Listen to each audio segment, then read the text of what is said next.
All right, friends, we are glad that you are with us. I'm here with two of the world's experts on the resurrection who are good friends of mine, fun people. You'll recognize their names, Gary Habermas and Mike Licona. Fellas, thanks for coming with me.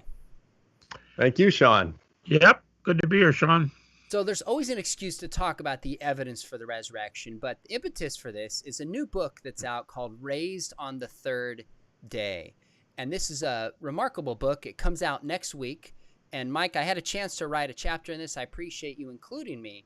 But it's a fantastic book with some of the most up-to-date research on the resurrection. And we kind of want to unpack this. But first off, tell us the story behind this, Mike, if you don't mind. Sure. Well, this is what's called a Festschrift. And perhaps the best way for me to describe what a Festschrift is to those who aren't familiar with the term is if you saw the movie A Beautiful Mind with Russell Crowe, true story about a professor at Princeton who he had some problems. I forgot what his mental health issues were, but sure. Anyway, at the very end of his career, after he'd won like a Nobel Prize, they had this thing when they wanted to honor you toward the end of your career. They would come and they'd lay down what you'd be at a desk, and they'd lay down a really nice pen by you, and all these professors would come and they'd lay down these pens, and it just was a sign of ultimate respect for the work and accomplishments you'd done throughout your career. A Festschrift is in our field of, say, New Testament studies or in academia, it's kind of like the equivalent of that. It's a number of scholars who contribute essays to a volume in honor of a special scholar for the accomplishments he's done toward the end of his career. And it was just time to do that for the Gary Habermas. I love it. At the end of his career. He's not trying to push you out. Not quite the end. You've still got that MO, that magnum opus that you're doing at this point. And, you know, I spoke with, a few years ago, I had a conversation with J.I. Packer, and he told me, I said, give me some advice. I think I was 55 at the time, so it was 4 years ago. I said, give me some advice. What would you recommend to a 55-year-old?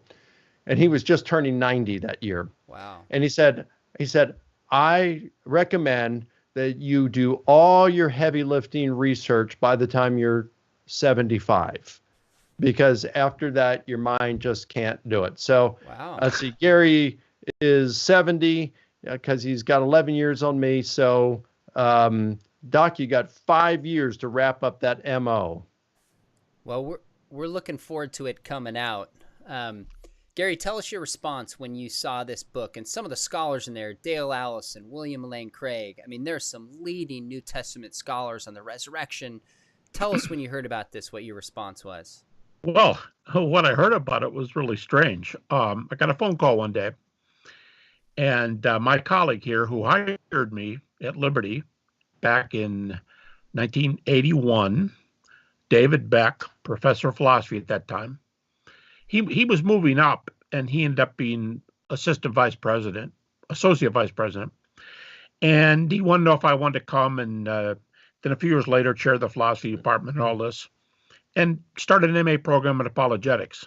And I wasn't sure I wanted to come, and anyway, so that's Dave, and he hired me. One of my students here was Mike Licona. Now, the interesting thing about Mike was, Mike, you never had me in a class, did you? No. Well, we met and talked in the office and other times, and I could still say he's my student because I directed his master's thesis at Liberty, which was very unique in itself. Mike can tell you if he wants to. It's a dialogue on the resurrection done with a bunch of cutting edge sources worked into people's messages, and that's where I met Mike. And so Dave was my department chair. Then I became department chair. Mike was my grad student. And so one day I looked down at the phone, and Mike's on the phone. Okay, that's not rare.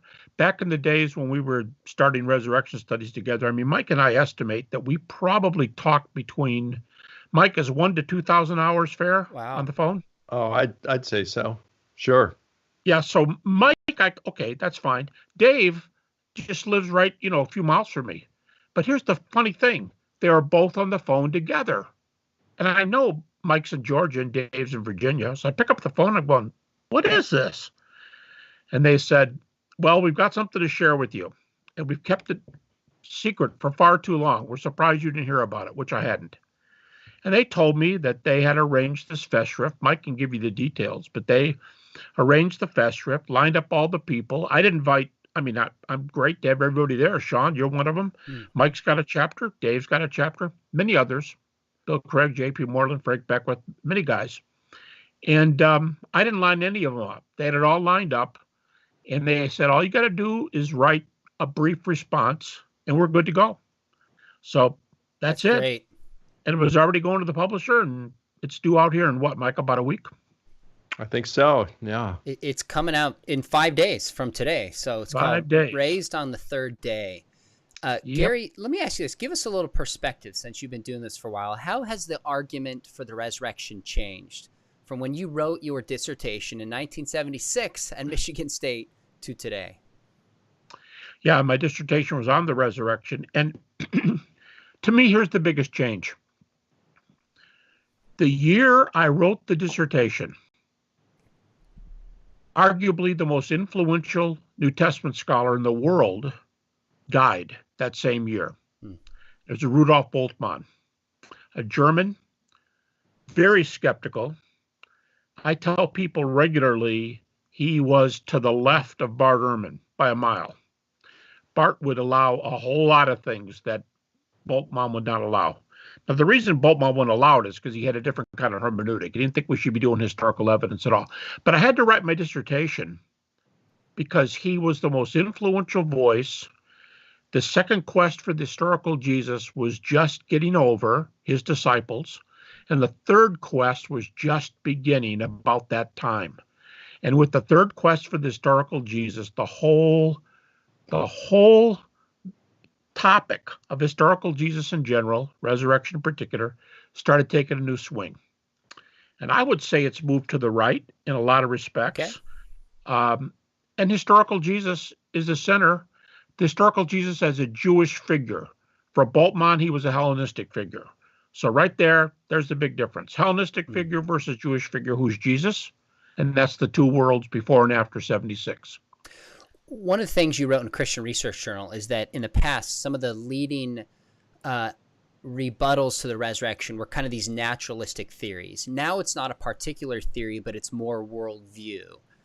Explain what you mean. Yeah, I think that's true. I wrote an article for the Trinity Journal about 20 years ago. And what I argued was there was a brief uptick in naturalistic theories. Okay.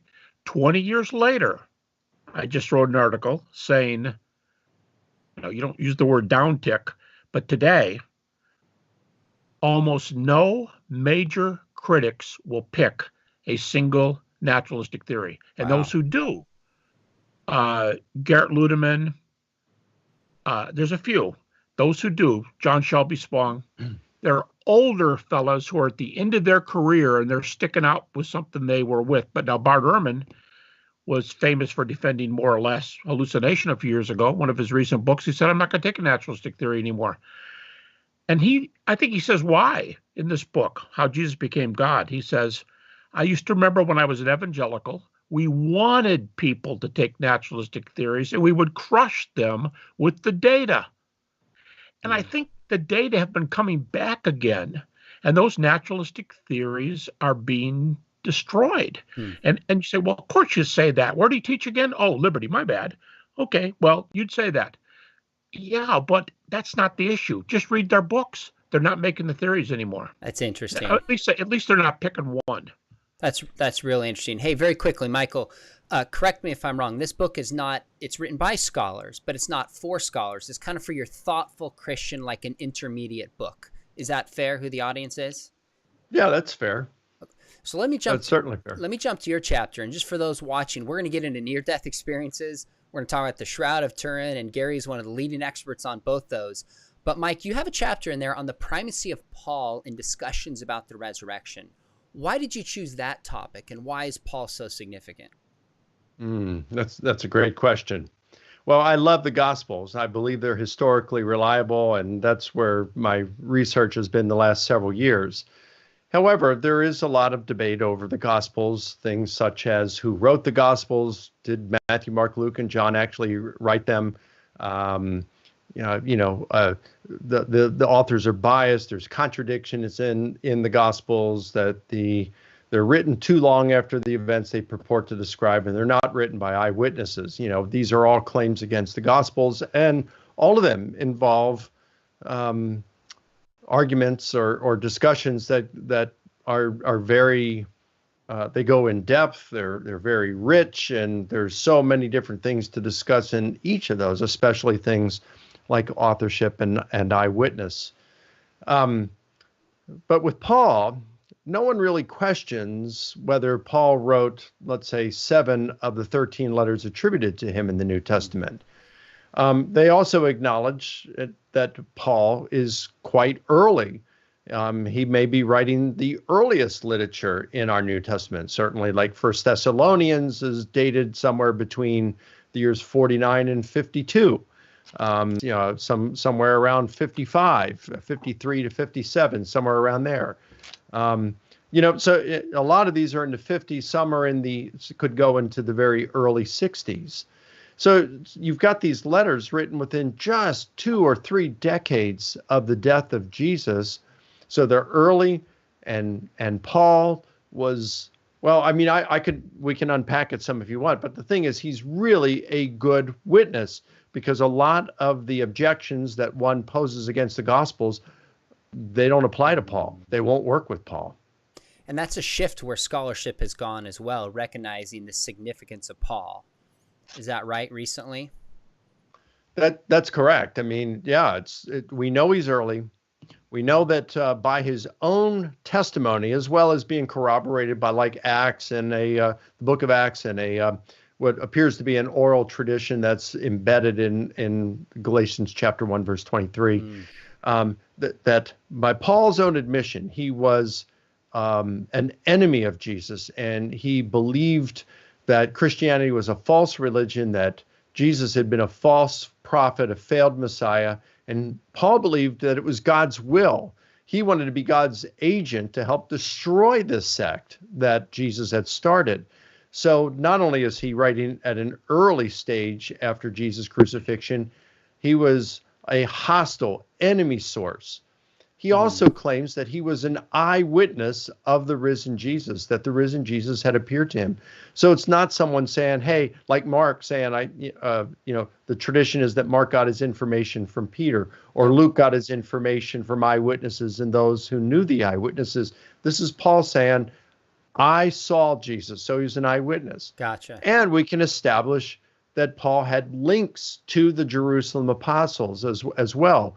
So we can make an argument from Paul. We can get back to the apostles that when Paul is teaching on the essence of the gospel message, we are likewise hearing the voice of the Jerusalem apostles. And then finally, we look and we see that Paul's view of resurrection is entirely consistent with what we read in the resurrection narratives in the Gospels. So Paul is a very important and valuable source. Those of you just joining us, we're talking with Mike Licona and Gary Habermas, 2 of the leading experts who between them probably tens of thousands of hours studying the resurrection. And there's a new book out that Mike helped edit, kind of in honor of Gary Habermas, called Raised on the Third Day. It releases next week, and it's fantastic. Gary, one of the things I like about this book is you start this, Michael, in your opening by saying this is a book about how not only great scholarship, but scholarship used to minister to people. Gary, one of the things that I learned a ton from you is your relationship with Antony Flew, the late deist who went from atheist to deist, and just the way you treated him kindly. Would you be willing to talk just a little bit about that? And for those of you who don't recognize the name, Antony Flew is one of the most widely read philosophical atheists for half a century and passed away maybe 5 or 10 years ago. Would you talk briefly about that relationship and just 1 or 2 things you learned from that in terms of ministering to people? Well, I'd always thought that if I were going to have a debate or a dialogue with somebody, it would be advantageous to get the person to know the person ahead of time. And my thought was, just besides the value of friendship, that would help cut down some of the snipey comments back and forth and the anger that you wouldn't show to a friend, but you might show to somebody that you think, is at the opposite end of the extreme. So I met Tony in 1985. I was at a series of debates in Dallas, Texas, and he was there representing the atheist side. Now, there were 4 major atheists at that time, all British, Russell, Ayer. Now, Tony, by the other one was J.L. Mackey and Tony, but the other 3 had all passed away. So Tony was left, and he was, by general consent, the leading atheistic philosopher in the world. We met, we went out to lunch, we went out to dinner in Dallas. He almost got hit by a car. He was a typical philosopher who wasn't looking at the world around him, and we stopped on a curb in downtown Dallas. He kept right on walking, and a car was turning the corner. We put our arm out to stop him, and it could have been over right there. I'm serious. But we went ahead and had dinner, and the fellow who sat down with us, Terry Meathy, he was having an idea about editing a debate between us. And he said, "Hey, Tony, what do you think about the resurrection?" Now, Tony had written the article on miracles for the famous 8-volume Encyclopedia of Philosophy. I mean, he's very well known on the miracles issue, only he was against it. These things don't happen. We started debating, and Terry said, whoa, time out. Let's stop right there. Tony, obviously you guys can get along and you can talk. Do you want to come to Liberty University and debate this topic? And he said, sure. And he came, as I recall, it was 1987. And we debated with a lot of students present. And actually, there was a bidding war to publish this book. This is before people started thinking about debates. And 2 of the companies that were competing, if you can imagine this, were Harper and Row and Doubleday. In fact, Harper sent their vice president, and Billy Graham's daughter was there in the front row because she worked with Harper, I think. They were there. We had the debate, and it was a good event. And a lot of fun. He and I debated 2 more times. But our friendship started that night at the dinner table. And it ended, he died in 2010. It ended with me calling him about every month or 2. Wow. And we would talk about everything under the sun. He was conservative politically. And he loved America. And was a Margaret Thatcher supporter. Wow. Yeah, so we would talk politics. His wife would answer the phone. She was an atheist. She would answer the phone, very kind. I didn't have to tell her who it was. She'd say, okay, Gary, I'll go get Tony. Hang on. And so we were talking on the phone. I talked about salvation. I talked about everything. And became a theist. Now, if he became a Christian, it would have been in the wee small hours of the morning, sure, he and the Lord. Because I have no reason to think he came to Jesus, but he definitely came to God. And I interviewed him in an article in Phil Christie, which I think is one of their most downloaded articles. That's right. Because of Tony. And it's called My Pilgrimage from Atheism to Theism. Wow. And it was a dialogue, not even so much a dialogue, a little bit of dialogue, but it was a lot of an interview between he and I. His book is fascinating. He had a chapter by N.T. Wright at the end on the resurrection. He just said if there was a religion to beat, it'd be Christianity. It just stunned me. But evidence aside, Gary, you're just razor sharp intellect, great arguments, but just relational love for people is such a model. And that came through in this book. Mike, you talked about when you started the intro to this book, you said by sharing how he's one of the top scholars, but used his research to minister to others. How has he ministered to you in particular during your initial season of doubt? Wow. Well, I can say with complete honesty that I don't know that I'd be a Christian today if not for Gary Habermas. Because when I had my initial doubts, and this was my last year of graduate school in the fall of 1985, I had a roommate, Jeff. His name's Jeff Jack, and he was in the Master of Arts in Christian Apologetics, and so he had Gary as a professor. I'd never had him as a professor because I was doing a Master of Arts in New Testament Studies. In fact, I wasn't even interested in apologetics at all. It's like, oh, I got a relationship with the Lord. I know that he exists. I don't need evidence. I just want to get into exegeting the New Testament. That's where my passion was, getting to know God and exegeting the New Testament. So I had no need for apologetics. And it's like, you come back and say, oh, yeah, we're studying David Hume. All right, when did David Hume? Oh, he lived, 200 years ago. And you're just getting around to answering him now? I mean, what's the deal? Why are you even interested in David Hume? Are we talking about this guy? And it's like I didn't have any need or use for apologetics until I needed it. And so Jeff told me, well, why don't you go see Gary? And, well, you think he'd see me? Well, just drop by his office. So I did, knocked on the door. He said, come in.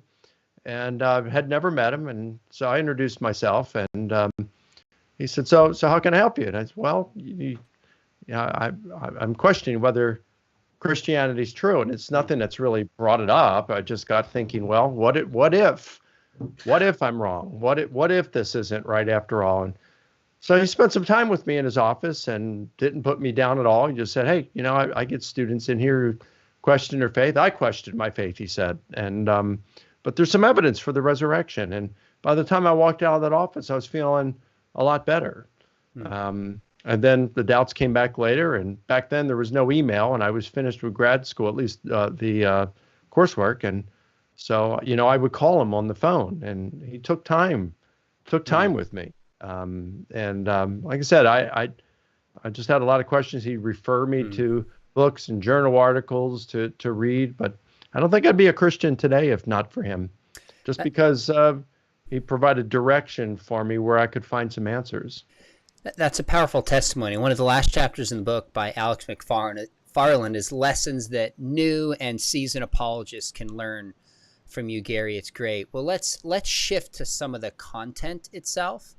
I've done some research on the apostles, and obviously both of you have gone into this in different ways, but I'm curious, in the larger resurrection argument, Gary, how do you find the willingness of the apostles to die as being, is it a significant point, smaller point? How do you fit it into a larger resurrection argument?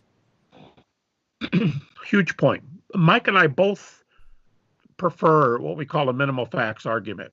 And what we have in common, we use different numbers of facts, but basically the same ones. I tend to stretch the list a little bit. And last time we wrote together, Mike was thinking about extending the list too. So this deserves some discussion. But all right. We both agree that the transformation of the disciples is a central fact. I would say death of Jesus, disciples had experiences that they believed to be appearance of the risen Jesus. This was proclaimed very early. And let me just say as a footnote, that is the biggest change in resurrection research is on that topic, where virtually everybody is going to say the preaching of the resurrection began, well, to cite Garrett Ludeman, immediately after the claimed appearances. And Bart Ehrman says 1 to 2 years, we have many. So that's it. And then the next one is the transformation. Okay. And so it's one of the ones I use. And I use 6. I use 2 others, Paul and James. And what I like to point out to people, 2 things. I'll just say 2 things here. A lot of Christians like to say, I think probably erroneously, but not well at any rate, that all the apostles died as martyrs except for the apostle John, and he was exiled to Patmos. With that little one-liner you can find everywhere. And we don't know if it's true. I mean, you can rely on Eusebius, who's almost exactly 300 years after Jesus, and he's only got a few more. But I would say these 2 things about the transformations. I don't say they died for their faith, not one at all anyway. I say they were willing to die for their faith. Good. That's one point. And when someone says, well, how do you know? You can't get into their head. You don't know if they're willing. And I say, excuse me, I'm not getting in their head. I'm watching where their feet go. And when you go into towns and you go into the same one again, and you got the stuffings beat out of you the first time and left for dead, but you're going back there again? Why are you going back there again? Well, there's a church I have to edify. Okay. When that kind of thing happens, they are willing to die, willing.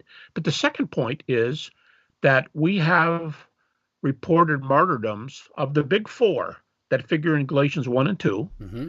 of the big four, James, the brother of Jesus, Yep. Paul, Peter, and John, at least three of them, we have first century listings of their martyrdoms. John, a second century listing, but Sean in his book is one of the many who think that's not such a good case for John. But we have three of the martyrdoms within the first century, one by non-Christian, Josephus. And the last thing I would say is, people say, well, you're just silly. People die for their faith all the time today. And I say, well, the difference is this. Today, Christians, Muslims, anybody who dies, they die for what they believe to be true, or they die for what somebody else believed to be true. Only the disciples died for their belief that they saw the risen Jesus. You go, well, if they did, no, that was their claim. They claimed to be dying for the faith in the risen Jesus. Paul said, without it, it's nothing. With it, it's everything. They, to the extent that they died or were willing to, it's a witness to their belief that they saw the risen Jesus. That's the sense in which I say it. Willing, a couple key deaths in the first century, and it was because of the resurrection. That has a lot of credibility in the eyes of people. Lee Strobel told me that was one of the main evidences that convinced him Christianity was true. But I appreciate in your book, Mike, on the resurrection, you had more scholarly research into this than I had seen anywhere at the time I started my dissertation work. Very, very helpful. Mike, I was going to come over to you, but since this book isn't about you and you edited it, we'll bring you back in 11 years and focus mostly. I just had to give you a hard time. Guys, you think I could be here in 11 years to write a fest shrift for one of you two? Mike, maybe I can be involved in a fest shrift for you. That's awesome. Oh, I forgot. I'll be senile. Oh man, we'll be here in plenty more than 11 years, that's for sure. But Gary, let me ask you this. One of the areas of research that you've studied is the Shroud of Turin. And there was 2 chapters in this, in the fest script that I thought was fascinating. But we don't have to go into the details of the chapter, but tell us, where is kind of research on the Shroud and what do you conclude about it? Well, it's that lead-in. We didn't give any hints to each other what we're going to be doing here today, but that lead-in, Sean, is great because the 2 guys who wrote the chapters, one is a Christian, a fellow philosopher buddy of mine here at Liberty, Mark Foreman, who's a bioethicist, and the other one is a non-Christian Jewish fellow, Barry Schwartz, who may be, you can debate this, but may be the best-known Shroud expert today. Wow. He certainly is the owner and developer of the best-known Shroud of Turin site named Shroud.com. And the photos are great. He's got pro and con, not prejudiced. But as Barry says in that chapter in the fest shrift, and he's previously said in an article that Mike and I also wrote in a journal called The City, which is published by Houston Baptist, Barry was in there too. And in these 2 essays, Barry says, hey, don't get mad at me. I'm Jewish. I'm not a Christian. My dad was an Orthodox Jew. He says, some people say to me, the shroud is an idol. You can't be there. It's an idol. He goes, let me tell you something. I'm a Jew. I know what idols are. He said, idols are made with hands. The shroud is not made with hands. And here's Barry's position. Barry's position is, I got an interview with him in 1982. He's been saying this for a long time. He says, I'm Jewish. I'm not a believer. The man buried in the shroud is crucified. He's Jewish. Why would I be upset with him? He's one of my own. He's a good guy. And I believe he's Jesus Christ. Now, why the image is there? Ooh, that's a tough one. I don't know how the image got there. I don't believe in the resurrection. I'm open, but I don't believe in the resurrection. But I don't have another theory for it either. So I'm just going to leave it there. It's the real thing. It's Jesus. He's dead. He's been crucified. And can we just stop now? And that's where Barry ends. Wow. And he's got a chapter in the book. He's not a Christian. It's very powerful. I actually didn't realize he wasn't a Christian reading it, but that makes sense. So you're I think I've heard you say you're like 80 or 90% confident. Yeah. That I it's tell realistic. people it depends on what side of the bed I get up on and when the sun's shining in the morning. Okay. So what about the carbon-14 dating? People always talk about that and just dismissed it. What's the response to that? Well, I'll tell you what, you're right. for the longest time, that was the major argument. That and a couple odd people, I mean, very few, think they can fake it. But the ones who think they can fake it, they send the research in, and it's disproven in a heartbeat. So there's no paint, dye, or powder on that you can't fake it that way. So the biggest comeback was the carbon-14 88. And there's been some great answers to it. But the best one to date came out just about a year ago. And a group of scholars put in a Freedom of Information Act. And it took them, I think, 2 years to get the material. And 2 of the 4 people that did the article, if I remember the story correctly, are statisticians, like basically PhDs in statistics. And they here's what they got with the Freedom of Information. They got the dates on the Shroud tests from Oxford University in Arizona and in Switzerland, major places. And they got all the dates, but the dates are all over the place. Well, the guys who put the argument together are not statisticians. And they put the arguments together, and they did something like, I know they'd correct me, I'm not a statistician, but the way I download this idea is they kind of average these things. And they said, whoa, this is medieval. It's about, 13th century, maybe 14th century. And so Freedom of Information, they got all these dates. And the statistician said, this is one horrible argument. Wow. You can't average dates and tell somebody what date this is. Now, I'll stop with this. Tristan Casabianca is the lead of the 4 guys. He wrote to Mike and I years ago, and he said, I love your guys' minimal facts argument. I'm going to try a minimal facts argument on the Shroud. What do you think about this? And he actually got it published with the prestigious British journal, University of, doing the minimal facts of the Shroud. Now, years later, he's leading this team of statisticians. We just had him at Liberty University in January, earlier this year. And he told people, here's the crowning jewel.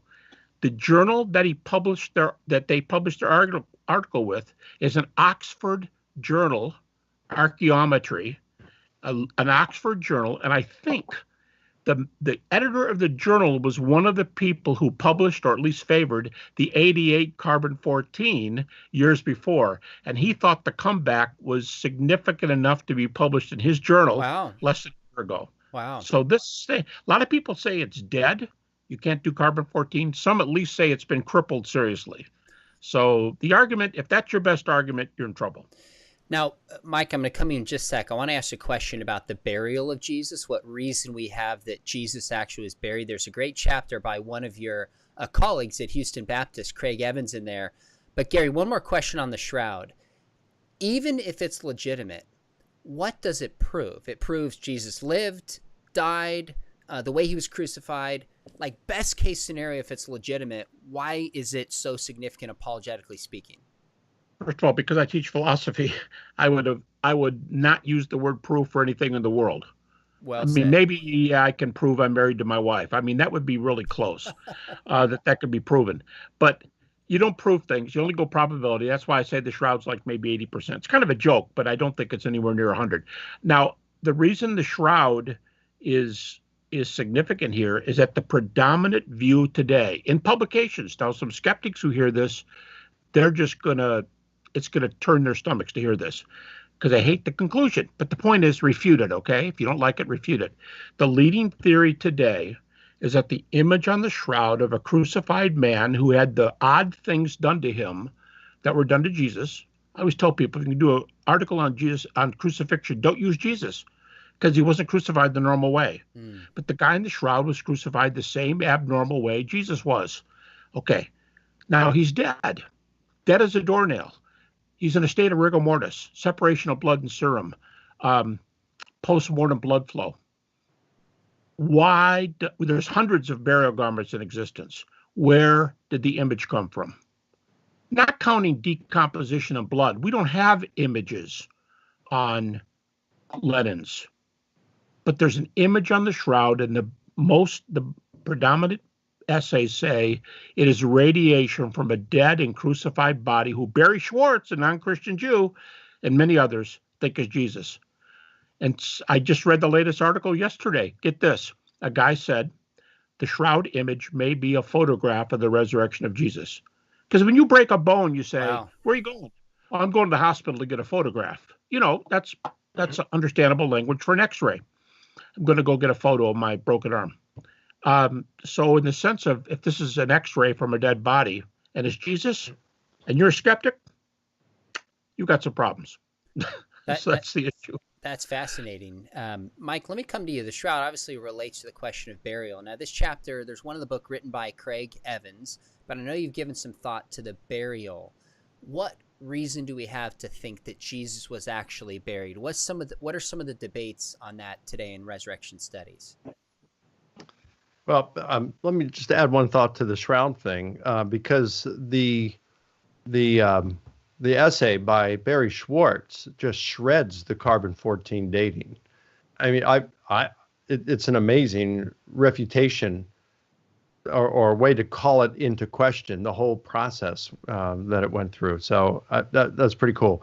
So the two people who wrote that essay in the books is my HBU colleague, Craig Evans, one of the foremost New Testament scholars in the world, and a former student of his named Greg Manette, who lives up in Nova Scotia, and did his master's degree up there, had started a PhD, had, I think, the first 2 chapters in his dissertation on the burial of Jesus completed, and then life got in the way. He dropped out of the program and now sells Bible software with Logos, which I have, and it's great software. I'd recommend it to anyone who wants it. So,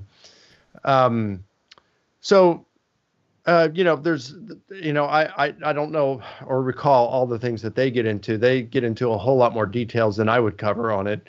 But, first of all, one of the criteria of authenticity, it's just common sense thing, is when you find multiple independent sources that report something, it's more likely that it actually occurred, as long as the sources are independent. And most scholars today, New Testament scholars, will say that the Gospel of John may or may not have been familiar with the other Gospels, but whether or not it was, it's still independent of those Gospels. Most Gospel scholars say that today. So you've got the burial accounts in all 4 Gospels, but of course, if you're looking at and say, well, Matthew and Luke use Mark, at least you have is Mark and John. That's multiple independent sources. Yep. Also, you've got verisimilitude here, because we know that it was the practice of Jews in that period to bury people, give them a proper burial, and to do so prior to sunset. Now, some will come back, like my friend Bart Ehrman and some others, and say, well, no, the Romans didn't allow that. They would leave a person on their cross for days, and then they would take them and throw them into a shallow grave where dogs and birds of prey and insects would feed off the corpses. But we've got some decent evidence that that's not the way things happen in Jerusalem. So, for example, whenever the Romans would conquer a people, many times they allowed them to maintain certain customs. And they did that in order to keep peace. So, for example, in Jerusalem, the Jews were, you can't have an idol, an image of any kind in Jerusalem. So Pilate allowed for special coins to be made that did not have the image of a person or animal on them. He minted these. I've got one of these coins dated from the year 29, picked it up in Jerusalem when we were over there the first time, Sean. I think that's right, when we were on that trip. So, and you'll look at this coin and say, well, yeah, it doesn't have any image of a person or an animal on it. So they allowed them to maintain this kind of a custom. Well, another custom was that you had, according to Deuteronomy, you had to remove those who had been hung on a tree and give them a proper burial prior to sunset. And we have evidence that the Romans allowed this. So for one, we've got at least one ossuary of a crucified victim, Yehohanan, that was discovered in the latter part of the 1960s, and he still had a crucifixion nail embedded in his ankle. Amazing. So this was a crucified victim. It was discovered with some others, a victim that had been burned alive. You could see the char marks on his bones. And these were buried in these ossuaries, these bone boxes that are about, foot and a half long, foot and a half wide, foot and a half high. And they put a body in a grave, a tomb, and then after a year, they'd go back and collect the bones, put them in this bone box, this ossuary, and then give that a final burial in that bone box. So there's over 1,000 of these ossuaries that have been discovered in Jerusalem. And Sean, when we were over in Gethsemane, we saw some of those that were behind a locked gate within the tomb. We saw those ossuaries. I've got photographs of them still there and they were produced from, I think, 30 BC all the way up to 70 AD. They stopped with the destruction of the temple in Jerusalem. So we know that from Yehohanan, this other figure, that the Romans allowed them in Jerusalem, because that's where these ossuaries were. They allowed them in Jerusalem to give executed victims, even crucified victims, a proper burial. And then we've got a text in Josephus, I think it's in Jewish War, Book 4, Section 317, where Josephus talks about some some mercenaries hired by the Romans who came in just maybe 2 or 3 years prior to the year 70, and they killed a bunch of Jews. And it says the Jews in the city were infuriated, because these mercenaries wouldn't allow these Jews they had killed to be given a proper burial. And it says it had been the custom of the Jews to remove the crucified and to give them a proper burial prior to sunset. So we can see that they allowed this kind of a tradition, custom to be followed. We find it in Josephus, and we find it in the archaeological record as well. So we have every reason to think, especially given multiple independent sources of Mark and John, that Jesus did receive a proper burial on the day on which he had been crucified. That's a great answer. And I've always thought the fact that it's in Joseph of Arimathea's tomb, criterion of embarrassment, just adds to that he's not the kind of figure that would be invented as well. Great answer. Let me shift back to you, Gary. One of the things you've studied, and I've read your book on this, heard your interviews on near-death experiences. And in this volume, those of you just joining us, we're talking about the book that releases next week called Raised on the Third Day, a Festschrift in honor of Gary Habermas. There are 2 chapters on near-death experiences, one by J.P. Moore, a colleague of mine at Biola, one of the preeminent philosophers today, and then one by Dale Allison, a New Testament scholar, a preeminent New Testament scholar. Would you give us kind of an update on where the data is with near-death experiences? Are they coming in? Is the evidence getting stronger? Or tell us kind of where that study is at. I know this will sound bombastic, but I've said it elsewhere. So if you're an atheist and you agree with Bertrand Russell that the death and resurrection of atheism, let's say the equivalent of that strength, would be no God and no afterlife. If that's your creed, as Russell says, you don't want to mess around with near-death experiences. I cannot think of a field. Intelligent design would come close, but I would think intelligent design and maybe even more so NDEs.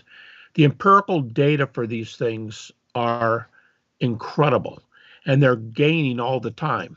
In fact, I've got a couple books right here. Well, I just happen to have this one sitting here. Didn't know you were going to ask this, but this is one of the latest books.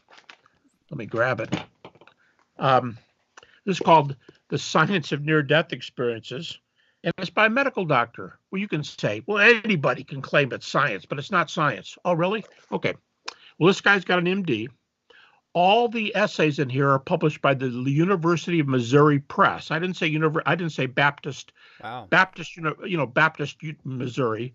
I said University of Missouri Press, and every article in here has been previously published in a peer-reviewed medical journal. Okay, just for starters.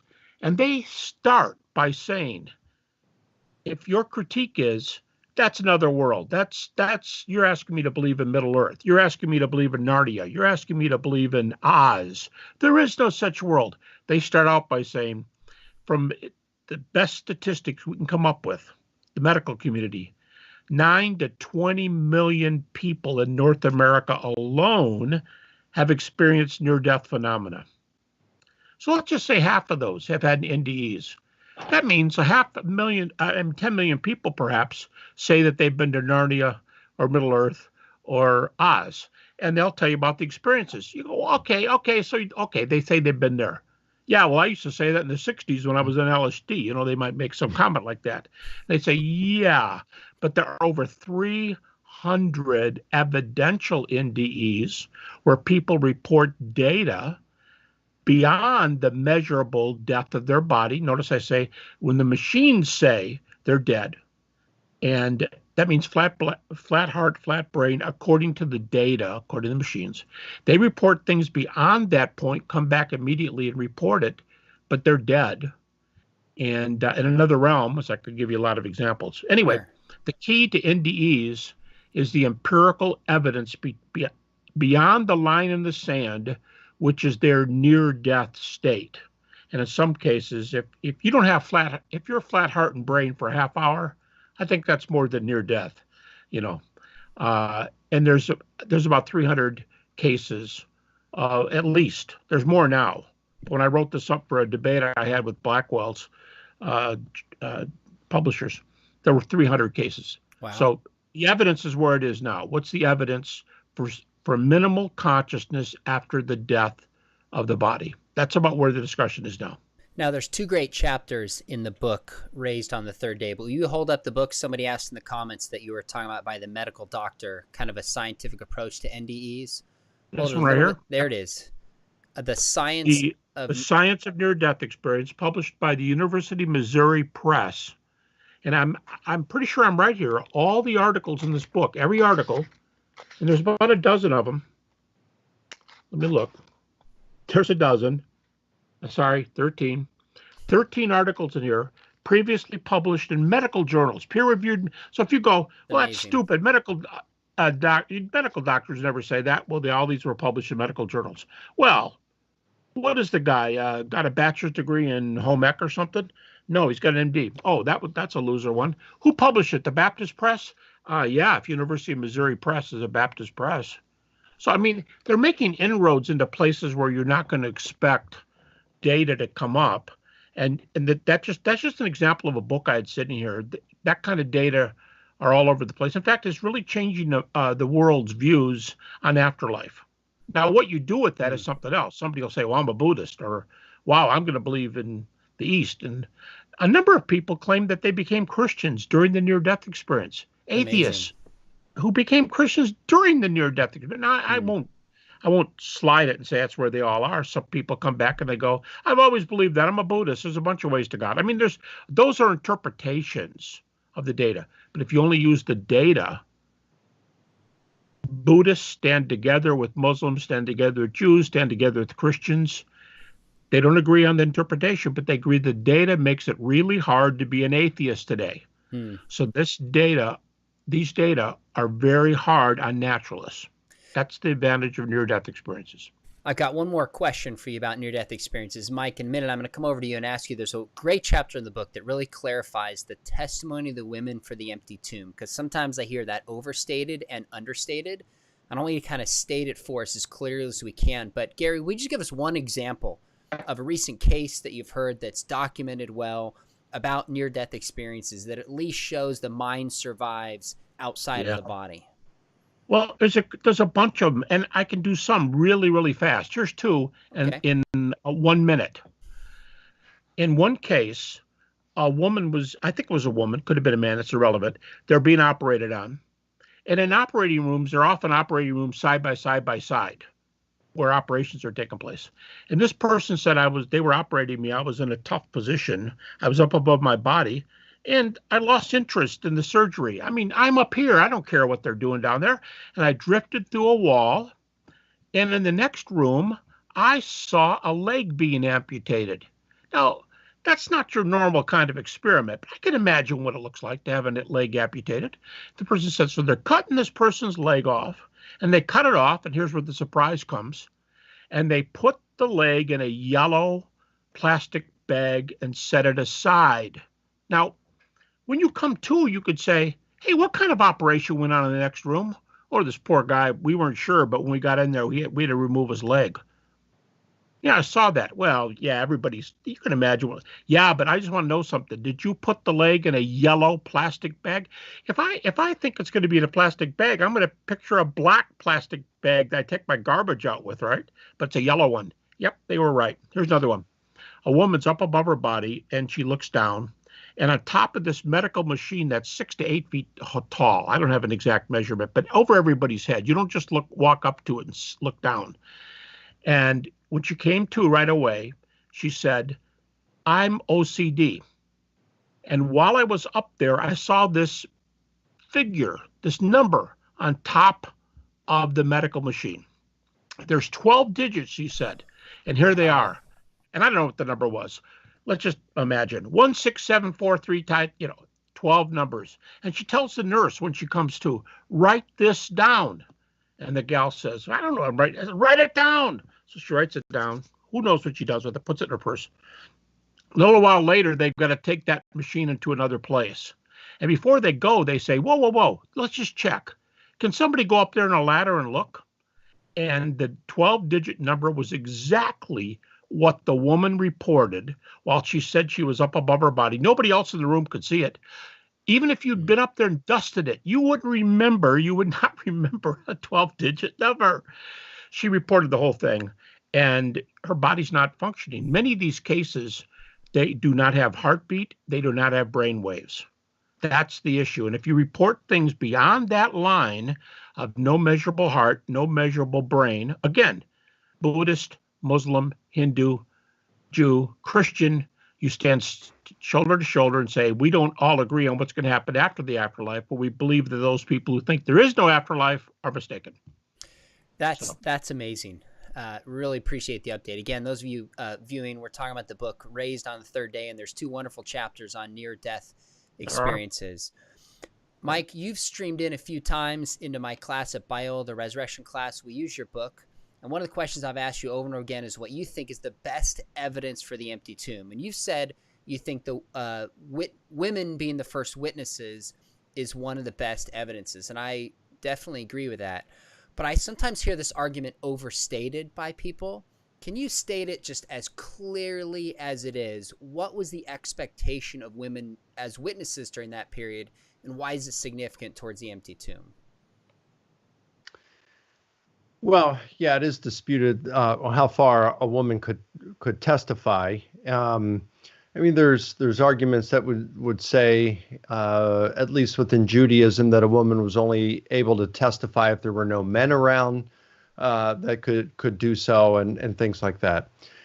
We don't even have to go that far, though. It is accepted across the board, as far as I know, it's undisputed, that the women did not hold the same status as men did in the first century. That women are equals is just something that is more recent within Western culture, within the last, I guess, 100 years. But within Roman culture, just to give you an idea, Suetonius tells us about when Caesar Augustus, I think it was when Caesar Augustus was ruling during his reign, that he made it so that women could not come and view certain sporting events until later on in the day. They couldn't come in the morning when the men were allowed.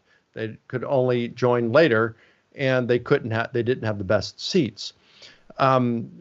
You have Plutarch talk about Marcus Cato Utica, or Cato the Younger, Cato Minor. And at one point, he was satisfied in his marriage, but a guy came to him and said, "Hey, I want to be affiliated with you by marriage, and I'd love to marry your wife." So he said, "You want to marry my wife?" "Yeah." Okay. "So I need you to divorce your wife so that I can marry her." And Cato thought about it a little and said, "Okay." And so he divorced his wife and allowed this guy to marry his wife. Later on, the guy died, and Cato remarried her. My goodness. They gave away their daughters, for marriage, for political purposes. You had Julius Caesar gave Julia to Pompey in order to mend their feud, because they were both trying to be the number one guy in Rome. And so this ended the feud, at least until Julia died. So, I mean, women were just pawns that were that way in the Roman Empire. When you come to Judaism, it's not much better. You have Josephus saying that the testimony of a woman was as good as about the same level as a thief. You've got the Talmud says, better the law of God be burned than placed in the hands of a woman. Burn it all, and then blessed are the blessed is the man whose children are male. Woe to him whose children are female. So, this was just the view of women, both within the Greco-Roman world and in Judaism. Even when we come to Luke's gospel, when the women come back and inform the apostles, the disciples, that the tomb was empty and they saw angels who had said Jesus had been raised, they thought the women were telling frivolous tales. They didn't believe them because they were women. Later on, you've got Celsus, who says in Contra Celsum, he says that, who are these people who first report the resurrection? Half frantic women. So the idea is this: look, the role of women in testimony, that can be disputed, okay, but no one disputes that a woman's status within Judaism, within the Greco-Roman world, even within Christianity, although it was much higher within Christianity as it was in these others, the role of a woman was not of the same status as that of a man. So if you are going to invent a story, fabricate a story about someone rising from the dead, something that is already going to be impossible for most to believe, why are you going to make it doubly difficult by making your primary witnesses women? You're just not going to do that if you're going to invent the story. You already have Joseph of Arimathea and Nicodemus, two Sanhedrists in there. Why not make them the witnesses? You've got the male disciples. Why not have them as the primary witnesses? Instead, you have the women discovering the empty tomb, and even the first to meet Jesus. You've got Mary Magdalene in John. You got Mary Magdalene and the other Mary in Matthew, who are meeting Jesus before they even meet the apostles. So if you're going to make something up, you're not going to make the women the primary witnesses for the empty tomb and even the first witnesses of the arisen Jesus. That's a great response. I appreciate that we're not overstating, saying it's impossible, just saying it's really unlikely and doesn't fit what we know, coupled with the other evidence, have good reason the tomb is empty. Now, Gary, you don't include the empty tomb in your minimal facts because I believe you said about 75% of scholars affirm it, and minimal facts has to have 90% plus the evidence. If 90% of scholars did agree with it, would you include it in a minimal facts, and why? Absolutely. And by the way, the 90 isn't any figure that Mike or I, that we just stick on things. The 90 is just when you do a head count of the other facts, that's just where it is. Okay. Not that we say, oh, no, it didn't hit 90. But the two criteria for the minimal facts, by far the most important one is each fact has to be attested from a bunch of different angles. We've got to know this is a fact for a good reason. And because it's a fact, now you can say everybody agrees with you because the data are so good. On the first rule and the most important rule, the empty tomb undoubtedly passes. On this magnum opus I'm working on, there's about 25 evidences for the empty tomb, all counted the way critics count the data, minimally, not by quoting a verse in the Bible and saying, see, I did it. Critical data, more than 20 reasons for saying the empty tomb happened. But when Rudolf Boltzmann was boss, and we started by saying in 1976 he died, he did not believe in the empty tomb. And at that time, almost nobody believed in the empty tomb. Wow. In the mid-70s. So when I say today, if you went to graduate school in the 70s, which I did, and you were to, I would never say it in class, I wouldn't want to be embarrassed, but I wouldn't raise my hand and say, oh, I think the tomb was empty. Well, if you said that, they would say, there's an evangelical Christian or a conservative Catholic, because they're the only ones in the world that believe this. Okay, nobody else does.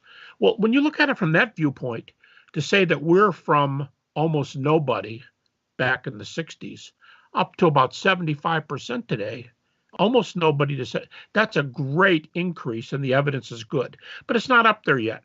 So I don't include the empty tomb. I don't think Mike does either, unless he's done something since we've talked last. No, he doesn't.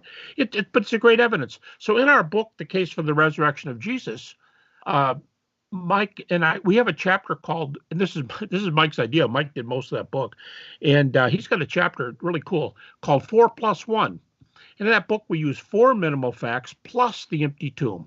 And our point was, evidence-wise, the empty tomb qualifies.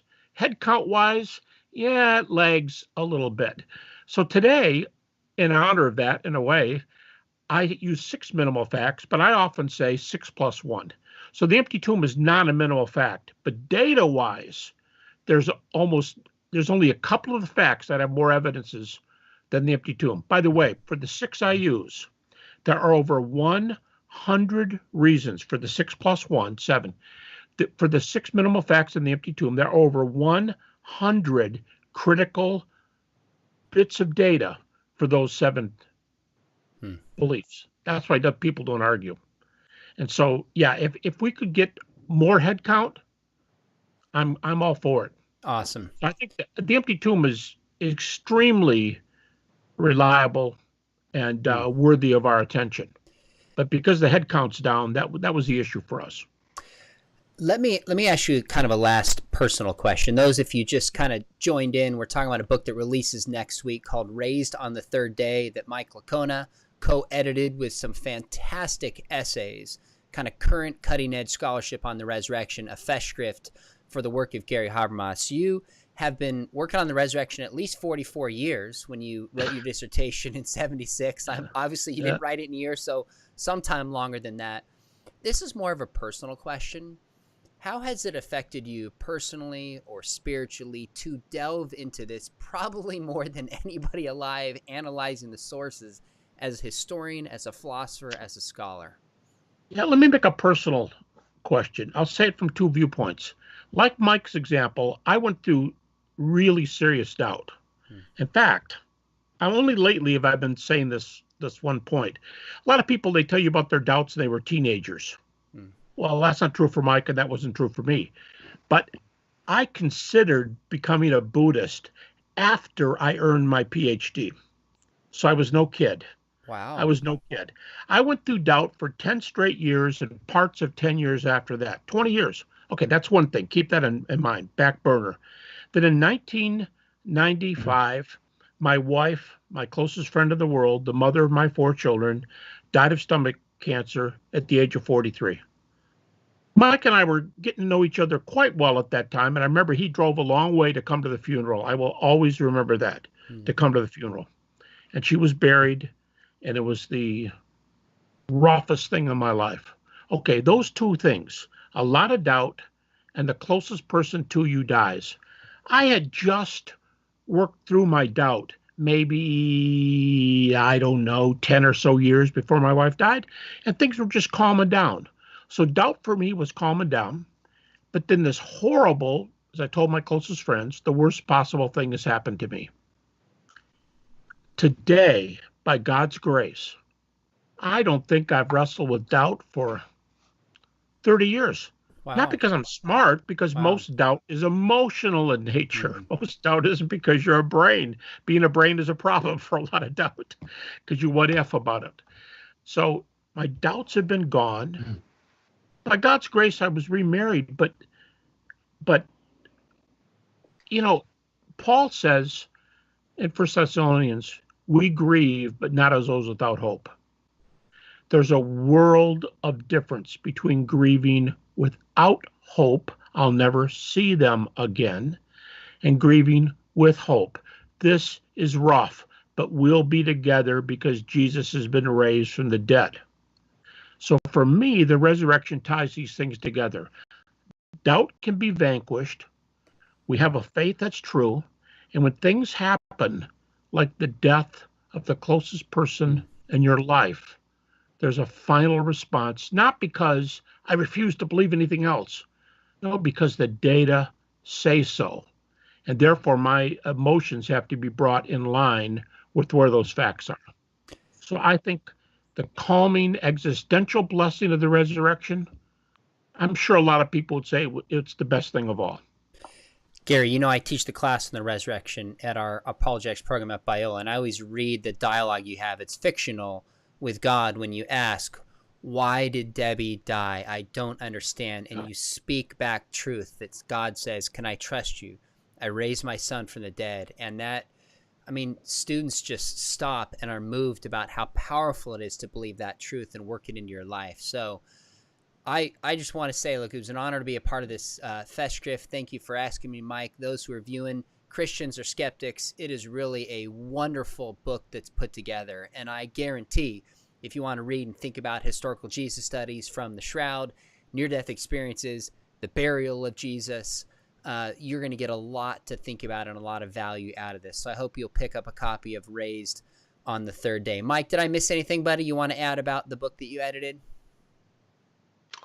No, Dave Beck did a really good job of putting together a team of philosophers to do that. I put together the New Testament folks for that. The philosophers, they deal with all the questions nobody's asking. So I let Dave dealing with those. But we were just, we felt it was just, we got a great lineup in that book. And so it's just great to be able to do something to honor Gary with this. And I think people will really enjoy this book and get a lot out of it. I know they will. It's called Raised on the Third Day. You can pre-order it now.